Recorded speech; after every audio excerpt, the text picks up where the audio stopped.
So not all triangles are right triangles. Some don't have 90-degree angles in them. Actually, a lot of triangles don't have 90-degree angles in them. We can often find uses and ways of making 90-degree angles in a lot of triangles, which we do, and that helps us use the trig ratios.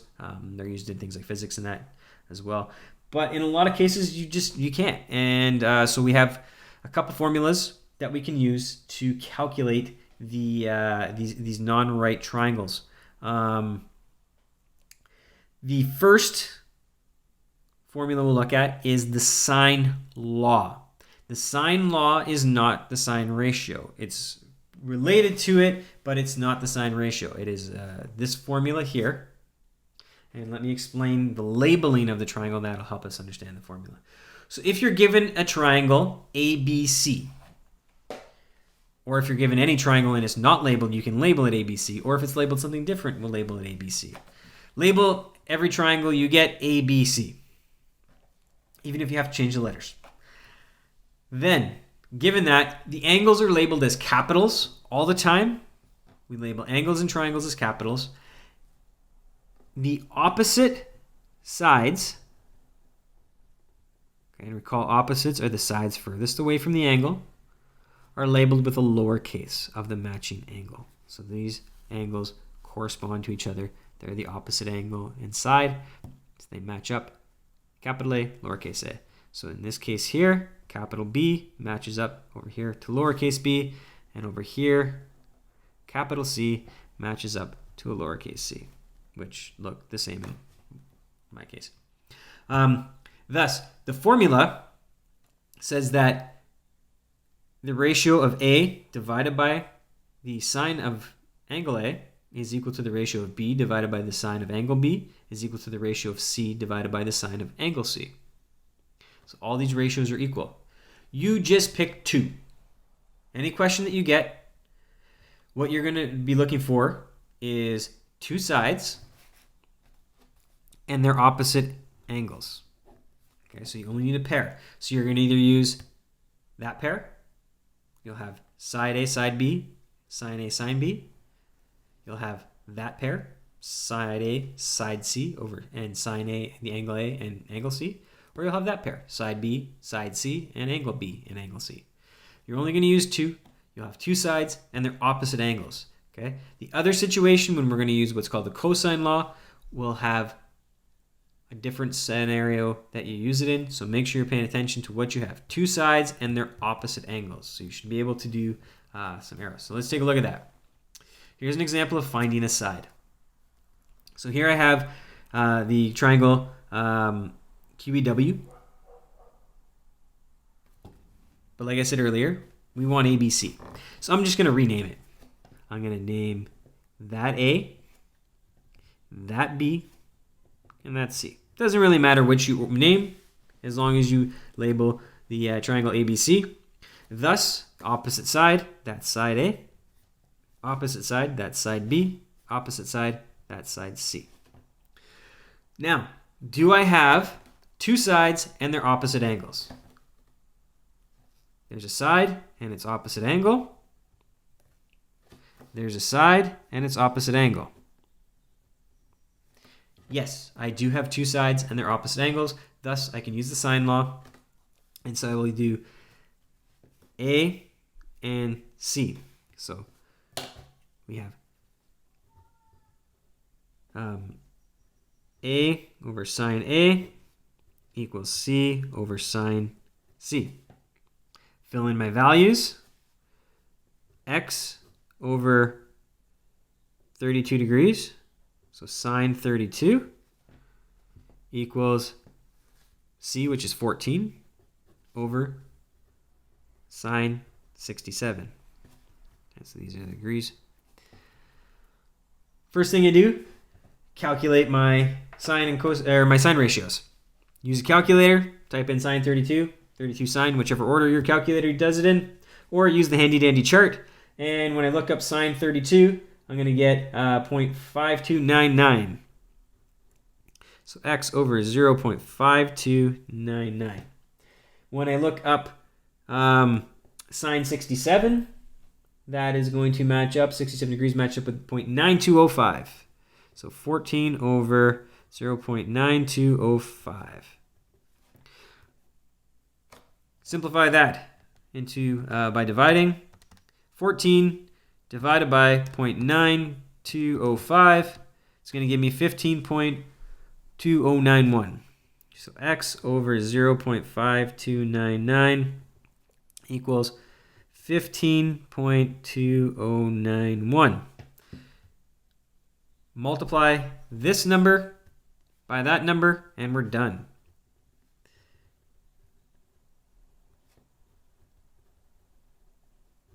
And so when I multiply those, 0.5299, I'm going to get a side length of about 8.06. X equals 8.06. And so there's my side length of x. And now, something you can do as a little bit of a check, just to see, hey, am I doing this right? This angle's 67. This angle's 32. So this angle should have a bigger side because these will be spread further apart. So this side should be bigger than this side. I did get a smaller number here, so it's looking pretty good. It's not as clean a check as some things, but it's a way to kind of get an idea if you're on the right track or not. So again, two sides and their opposite angles. You fill in the formula, calculate your sines, do your division, multiply, and you're done. Now, in the case of finding an angle, it's very similar. Question 1, or step 1, label my sides. Angle A, this one's labeled A, B, C, which is nice. So A, this is B, this is C. Why? Opposite, opposite, opposite. Now, do I have a side in their angles? There's a side in its angle. There's a side in its angle there. I got enough. I got B. I got C. So I'll use B over sine B equals C over sine C. Now I'll just fill in the values. Side B is 22. Sine B is going to be sine X. Side C is 35. Sine C is 40. So let's calculate this side here first. So 22 over sine X equals 35 over the sine of 40 is 0.6428.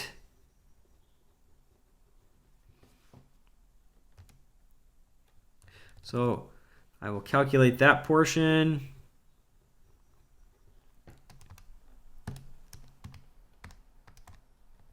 And get 54.4493. Now, just like in the case where I had my x on the bottom of the trig ratios, I can just swap those. So I'm going to have 22 divided by 54.4493 equal to sine x. Divide those out. 22 divided by 54.4493 equals 0.4040 equals sine x. Thus, if I look up the 0.4040 in my table under the sine column, I will find that I'm going to get something around 27 degrees. I'm going to say about 26 degrees for my answer there. And again, 27 would be fine too, as long as you're close, if you're using the table. Otherwise, you press second sign on your calculator and get the exact answer. So that is finding an angle with the sine law. Now, the sine law is only one of the two formulas that we use to find missing sides in right triangles. So the other formula is the cosine law.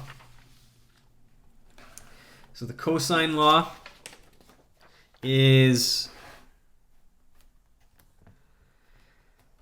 again, given a non-right triangle, labeled again, opposite sides and angles labeled properly. I'm going to give you two formulas. Normally, I would just give you one and have you rearrange it. However, since we're compressing all this, I'll give you both the formulas. They're often treated as separate, but I find it's just easier if you remember one. However, since you can look them up, we'll give you both. So, two possibilities: looking for an angle, thus cosine A, looking for angle A, or looking for side A. And the formula works out with that kind of triangle as cosine A equals A squared minus B squared minus C squared divided by negative 2BC. And if you're finding a side, A squared equals B squared plus C squared minus 2BC times the cosine of A. When do you use this? You use this when you have three sides and an angle. One of those values you don't know. So you either have all three sides and you're finding an angle, or you have two sides and the angle in between them. And what I mean by that is, if we look here, we have two sides and an angle in between. If we tried to use the sine law here, it wouldn't work. I have a side and its opposite angle, but I don't have any other sides as opposite angle. So you have three sides that you're working with. So you're going to include all three sides in the calculation and an angle. And that angle happens to be in between two of those sides. So you're going to have this kind of V setup with your three values. So when you're finding a side, this is going to be the setup, and you're finding the opposite side. So how does this work? Well, we're finding a side, so we're going to use the first formula, which was A squared equals B squared plus C squared minus 2BC times cosine of A. We fill in our values. When we label our triangles, what I do is I always label this side A. The one I'm looking for, I label side A. From there, this has to be A because it has to be opposite, and then the rest doesn't matter. This could be B, and so side B, and then this can be C and side C. But I label the A first, and then I just use that formula nicely set up like that. The textbook shows you a B squared formula and a C squared formula. I find it's easier if you just have the one formula rather than writing the same thing 3 times. So label whatever side you're looking for A, and then the rest will fall into place. So now we just fill in the formula with the values that we have. So A squared, so X squared, B is 13 in my case, 13 squared plus 17 squared minus 2 times 13 times 17 times the cosine of 26. Now this is important because one of the more common errors that happens here is that people do this step by step, which is fine, but they forget bed mass. Most people do 13 squared plus 17 squared. Then they do this. Then they do this. Then they multiply that answer by cos 26. That is incorrect. This multiplication here, this is times, times, times, times. So you have to multiply all this first. So what I do when I do these questions is this. I will do my squares because I can do those. 13 squared is 169. And 17 squared is 289. I will not do this multiplication yet. And if you feel comfortable that you're going to do it all right, that is fine. And you're welcome to do it all. I find, though, it's less likely to make an error if I change this to its decimal equivalent. So cos 26 is going to be 8988. Now, you can type that all in your calculator nicely. It's harder to type in with the cos 26 there, just depending on the type of calculator you have. But if I was to type all this in my calculator, straight out, 169 plus 289 minus 2 times 13 times 17 times 0.8988, I'm going to get 60.7304. That is, as long as you type it in that fully that way, or else do that full multiplication, then that plus that minus that. Either case will get you that that answer, and then you would take the square root of that,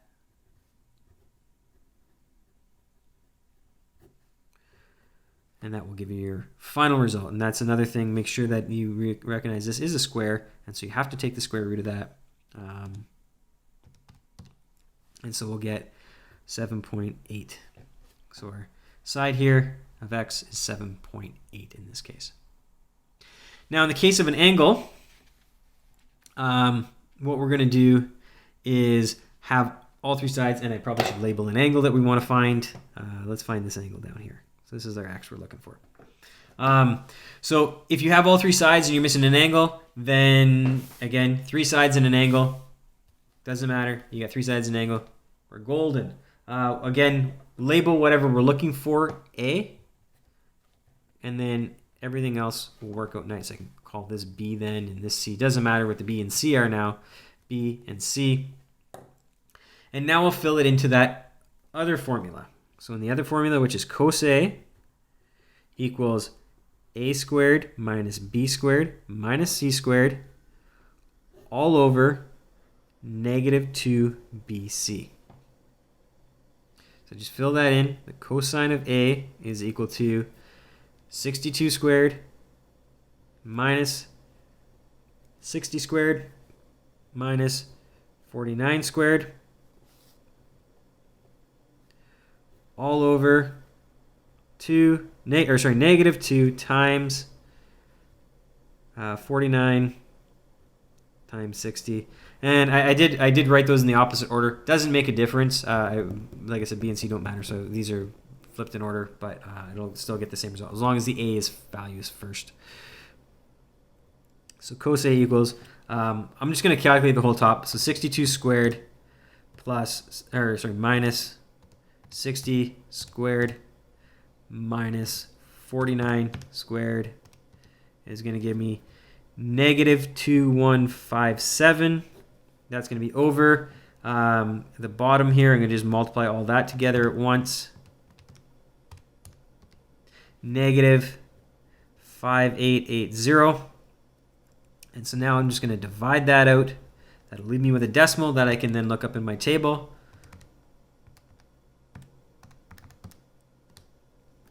I'm getting 3668 as my decimals, and when I look that up in my handy dandy table, or again second cos on my calculator, that's in degree mode. Make sure it's in degree mode. I'm getting I'm gonna say about 68. Looks like around 68 degrees. So A equals 68 degrees. And again, your calculator will give you an exact answer, but if you're 68, 69 degrees, probably be acceptable there as your value. So in both cases, or in this case here, again, you're just filling in your formula. Start by labeling your A with whatever the x value is in the case of the cosine law. And then it's just a matter of, with all these, be it the trig ratios or be it the sine cosine laws, just practice. Look at examples, look at my examples, look at the textbook examples, and try and use that as an understanding. If you have questions, again, make sure you're asking me too. You can send me messages, send me pictures of what you're working on, and I can try and help out.